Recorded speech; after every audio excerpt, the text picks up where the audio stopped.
Hello, my name is Lane Curver, and I'm an undergraduate researcher working under the mentorship of Dr. An at the University of Kansas. My project is titled Correlates of Black Bear Occurrence in Missouri, a Simple Regression Analysis, which I am presenting today for the 2025 Online Fall Undergraduate Research Showcase. The American black bear's return to Missouri is a major conservation success story. The population, once extirpated in the 1930s, has been re-established and now includes an estimated 850 bears, growing at 9% annually in the state of Missouri. However, this success brings a challenge. As their home range expands, bears are coming closer and closer to major human settlements like Kansas City, Missouri, and my home, St. Louis, Missouri. My research addresses the core question: is bear occurrence limited more by the availability of forest habitat or by the barrier of human presence? According to the Missouri Department of Conservation, or MDC, the primary barrier to long-term viability isn't purely biological, but it is anthropogenic mortality. Key drivers like anthropogenic food sources include things like garbage, conflicts over garbage, and bird feeders, and other things like road collisions across major highways like I-70. The MDC's goal is to mitigate these issues.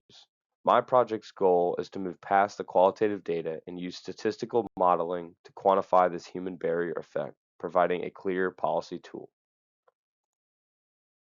To adhere to restraints, I use county-level aggregate sighting counts as the dependent variable, or Y variable, which serves as a long-term proxy for bear viability. I then tested three predictor variables: forest cover, elevation, and population density.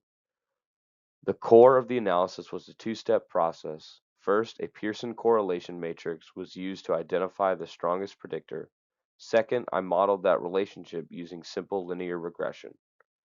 As shown on the map, the variables span the highly forested Ozark region into the highly developed northern counties, giving us a strong gradient to test against. The results were clear.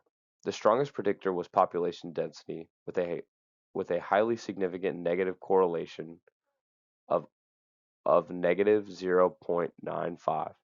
This means that as human density increases, bear sightings decrease almost perfectly. The strength of this finding is demonstrated by the R-squared value for the final regression model, which is 0.9025.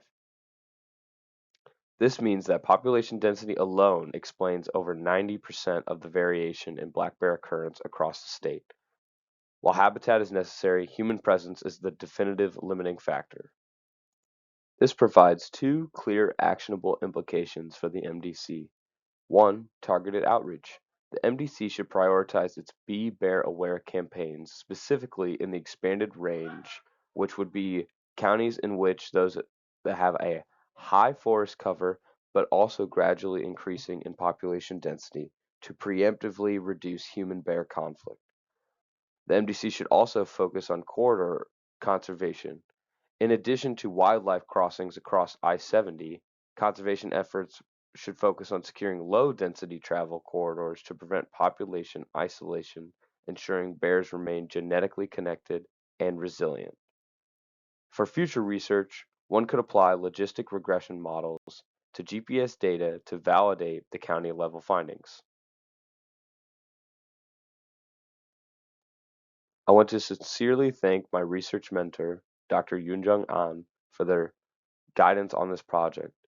I would also like to thank the Missouri Department of Conservation for providing the public data that made this work possible, and the KU Center for Undergraduate Research for hosting this showcase. I'm happy to address any questions you may leave in the comments section. Feel free to contact me at my email below. Focus on securing